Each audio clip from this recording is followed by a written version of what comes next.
Taste the Daily.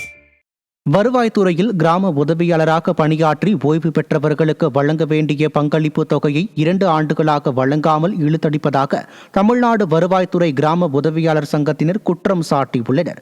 Chennai எழிலக வளாகத்தில் தமிழ்நாடு வருவாய்த்துறை கிராம உதவியாளர் சங்கத்தினர் ஒருநாள் அடையாள உண்ணாவிரத போராட்டத்தில் ஈடுபட்டனர்.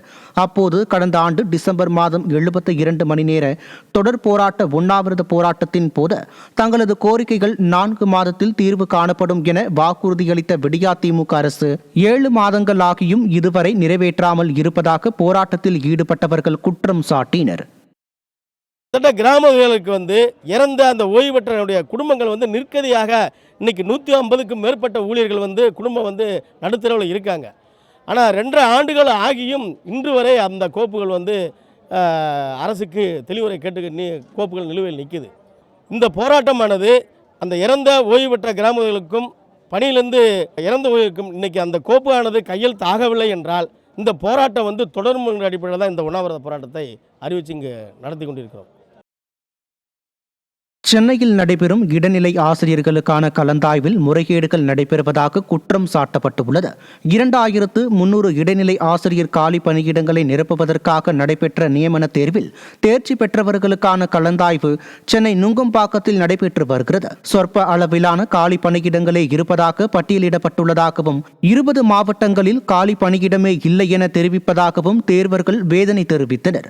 சில அரசு பள்ளிகளில் ஒரு ஆசிரியர் மட்டுமே இருப்பதால் மாணவர்களின் கற்றல் திறன் பாதிக்கப்படும் என்றும் இவற்றை மேம்படுத்தாமல் விளம்பர மோகத்தில் ஸ்டாலின் மாடல் அரசு செயல்பட்டு வருவதாக வேதனை தெரிவித்தனர்.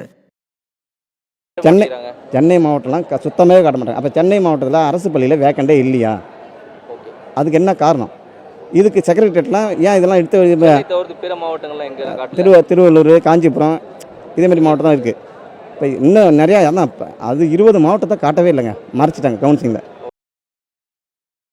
தமிழக அரசால் வழங்கப்பட்டு வரும் மகளிர் உரிமை தொகை, விதவை உரிமை தொகை உள்ளிட்டவை முறையாக கிடைப்பதில்லை என பொதுமக்கள் குற்றம் சாட்டியுள்ளனர். திமுக ஆட்சிக்கு வந்தால் தமிழகத்தில் உள்ள மகளிருக்கு மாதந்தோறும் 1000 ரூபாய் தரப்படும் என ஸ்டாலின் அறிவித்த நிலையில் கடந்த சில மாதங்களாக ஒரு சிலருக்கு மட்டுமே மாதம் 1000 ரூபாய் வழங்கப்பட்டு வந்தது. இந்நிலையில் கடந்த 2 மாதங்களாக பல்வேறு பகுதிகளில் மகளிர் உரிமை தொகை கிடைக்கவில்லை என புகார் எழுந்துள்ளது. இதேபோல் விதவை உரிமை தொகையையும் பல்வேறு காரணங்களை காட்டி கடந்த சில மாதங்களாக விடியா ஸ்டாலின் மாடல் அரசு நிறுத்திவிட்டதாக பாதிக்கப்பட்டவர்கள் குற்றம் சாட்டியுள்ளனர்.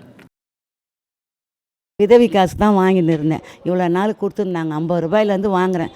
இவ்வளோ நாளாக வாங்கின்னு வந்தேன். இப்போ ஒரு வருஷமாக இப்போ வர்றதில்லை. போய் என்ன தாசில்தார் ஆஃபீஸில் கேட்டேன். கேட்டதுக்கு அதே இதை சாக்கு சொல்கிறாங்க. என்னால் நடக்க முடியல, போக முடியல. போய்